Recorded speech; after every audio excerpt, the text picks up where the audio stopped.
नमस्कार दोस्तों।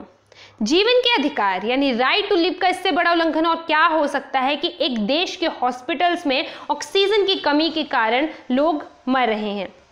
तो आज हम इसी के बारे में जानेंगे कि क्यों ऑक्सीजन हमारे शरीर के लिए इतनी ज़रूरी है कि ऑक्सीजन की कमी की वजह से या ऑक्सीजन के शरीर को न मिल पाने की वजह से एक इंसान की मौत तक हो सकती है।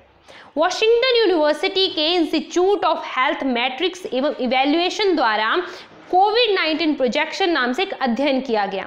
इस अध्ययन में ये दावा किया गया है कि भारत में 15 मई तक कोरोना पीक पर होगा और प्रतिदिन 5600 मौतें और 8 से 10 लाख केस देखने को मिल सकते हैं।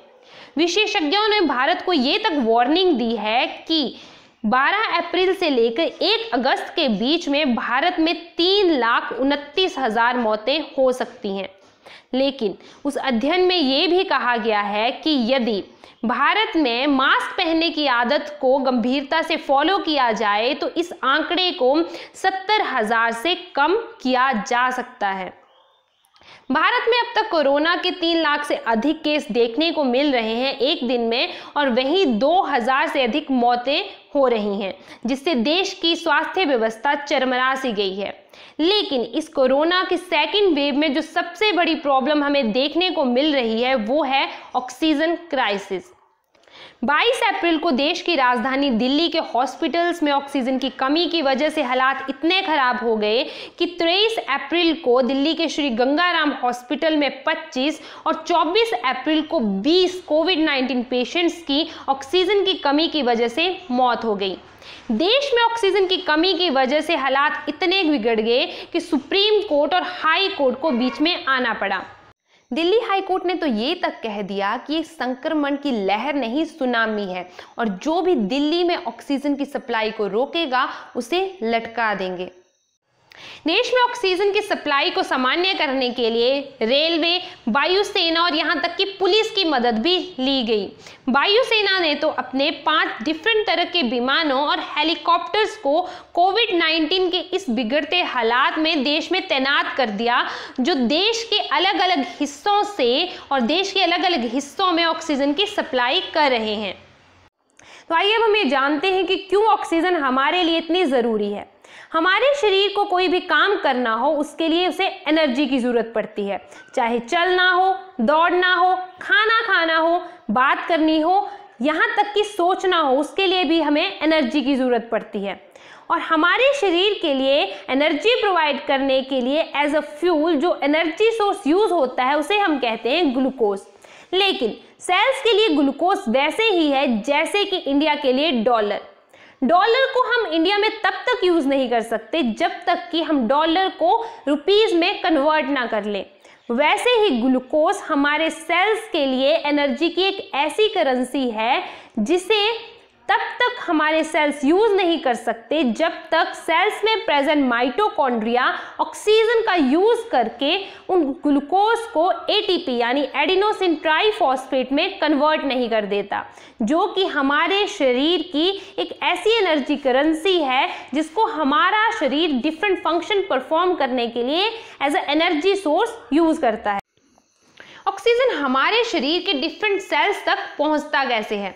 हमारे वायुमंडल यानी कि हमारे एटमॉस्फेयर में 21% ऑक्सीजन पाई जाती है। नाइट्रोजन के बाद ऑक्सीजन वायुमंडल में दूसरी सबसे ज़्यादा पाई जाने वाली गैस है। तो जैसे ही हम सांस लेते हैं, ऑक्सीजन हमारी श्वास नली से होते हुए, हमारी रेस्पिरेटरी पाइप से होते हुए, हमारे लंग्स में जो छोटे छोटे बैलून लाइक स्ट्रक्चर्स प्रेजेंट होते हैं उनमें एंटर कर जाती है। तो अब ऑक्सीजन हमारे लंग्स में तो एंटर कर जाती है, लेकिन लंग्स से ऑक्सीजन को डिफरेंट सेल्स तक पहुंचाने के लिए एक ट्रांसपोर्टेशन नेटवर्क की ज़रूरत पड़ती है और वहाँ काम आता है हमारे शरीर का ब्लड।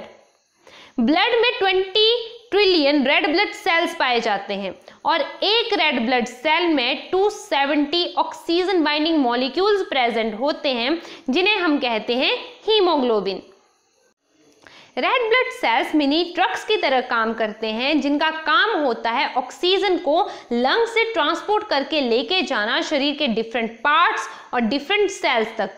ये रेड ब्लड सेल्स और मिनी ट्रक्स हमारे शरीर के अंदर एक स्पेसिफिक हाईवे में मूव करते हैं जिसे हम कहते हैं ब्लड वेसल।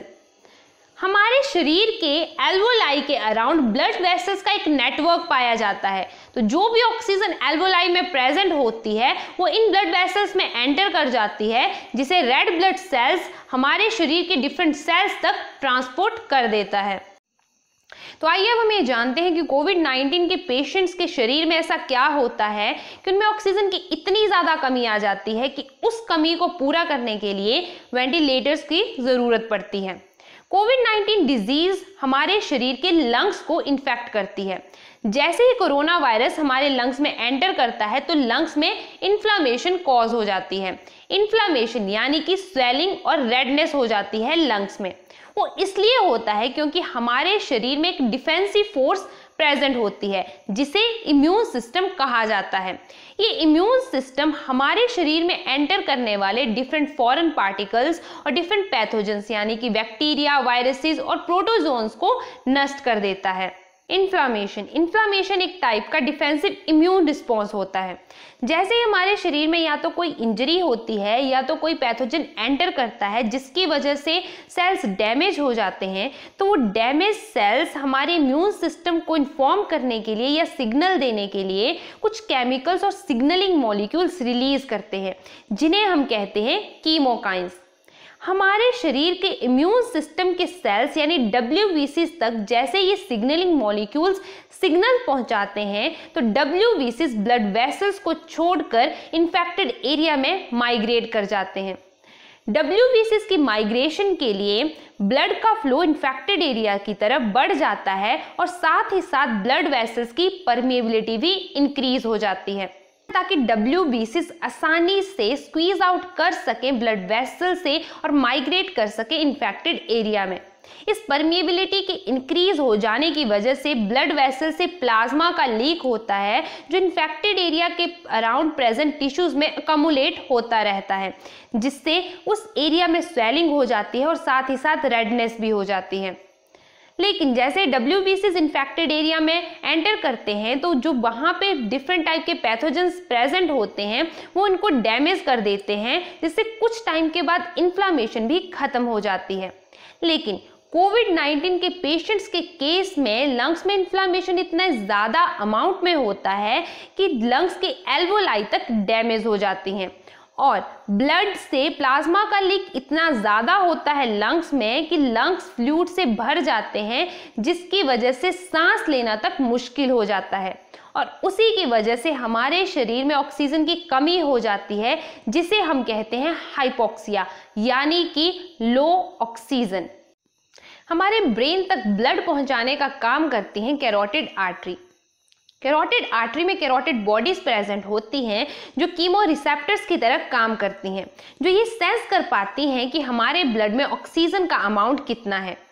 तो जैसे ही हमारे शरीर में हाइपोक्सिया यानी ऑक्सीजन की कमी होती है तो ये कीमो रिसेप्टर्स हमारे ब्रेन को सिग्नल देते हैं और इन रिस्पॉन्स हमारा ब्रेन हमारे लंग्स को सिग्नल देता है ताकि ब्रीदिंग रेट को इंक्रीज किया जाए और साथ ही साथ हमारे हार्ट को ये सिग्नल दिया जाता है कि ब्लड पंपिंग के रेट को इंक्रीज किया जाए ताकि ऑक्सीजन के अमाउंट को ब्लड में नॉर्मल किया जा सके। लेकिन कोविड-19 के पेशेंट्स के केस में हमें एक स्पेशल टाइप का हाइपोक्सिया यानी कि साइलेंट हाइपोक्सिया देखने को मिलता है, जिसमें हमारी कैरोटिड बॉडीज डिसेंसिटाइज हो जाती हैं, यानी वो ब्लड में लो ऑक्सीजन के अमाउंट को सेंस नहीं कर पाती, जिसकी वजह से बहुत सारे पेशेंट्स में हमें नॉर्मल ब्रीदिंग रेट देखने को मिलता है।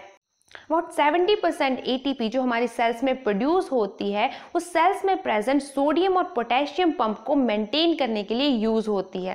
सेल्स में प्रेजेंट ये सोडियम और पोटेशियम पंप आयन की कंसंट्रेशन को सेल के अंदर मेंटेन करके रखता है। तो जैसे ही हाइपोक्सिया और एनोक्सिया यानी ऑक्सीजन का कंप्लीट लॉस हो जाता है तो सेल्स में प्रेजेंट माइटोकॉन्ड्रिया ATP की प्रोडक्शन नहीं कर पाता, जिसकी वजह से सोडियम और पोटेशियम पंप पूरी तरह से काम करना बंद कर देता है, जिससे सेल्स में आयरन की कॉन्सेंट्रेशन इंक्रीज कर जाती है और एक्स्ट्रा सेलुलर फ्लूइड यानी सेल के बाहर से पानी सेल के अंदर मूव करना शुरू कर देता है, जिसकी वजह से सेल स्वेल हो जाती है और फाइनली सेल बर्स्ट कर जाती है और सेल की डेथ हो जाती है। लेकिन हमारे शरीर का फर्स्ट ऑर्गन जो ऑक्सीजन की कमी की वजह से अफेक्ट होता है वो है ब्रेन। ब्रेन हमारे शरीर का सिर्फ 2% हिस्सा होता है, लेकिन हमारे शरीर में प्रेजेंट 20% ग्लूकोज का यूज ब्रेन के द्वारा किया जाता है। तो जैसे ही ब्रेन में ऑक्सीजन की कमी या ऑक्सीजन का कंप्लीट लॉस हो जाता है तो उसके 30 से 90 सेकंड्स के अंदर अंदर एक पर्सन अनकॉन्शियस हो जाता है और 1 मिनट के बाद ब्रेन के सेल्स डेड होना शुरू हो जाते हैं। बहुत सारे पेशेंट्स में 3 मिनट के बाद ब्रेन कंप्लीटली डैमेज हो जाता है और 5 मिनट के बाद एक पर्सन के चांसेस 90 to 95% हो जाते हैं डेथ के। लेकिन 15 मिनट तक ऑक्सीजन के कंप्लीटली लॉस हो जाने की वजह से एक पर्सन की डेथ हो जाती है।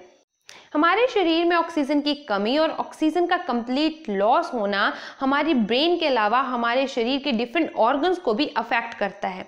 तो पेशेंट में मल्टीपल ऑर्गन फेलियर की वजह से भी उस पर्सन की डेथ हो सकती है। अंत में मेरा आप सभी से यही अनुरोध है कि जितना हो सके घर में रहिए और सुरक्षित रहिए, और यदि आप घर से बाहर जाते हैं तो मास्क पहनने की आदत का गंभीरता से पालन करिए। अगर आपको मेरा ये वीडियो इन्फॉर्मेटिव लगा हो तो वीडियो को लाइक और शेयर ज़रूर करें। मिलते हैं नेक्स्ट वीडियो में, तब तक के लिए धन्यवाद।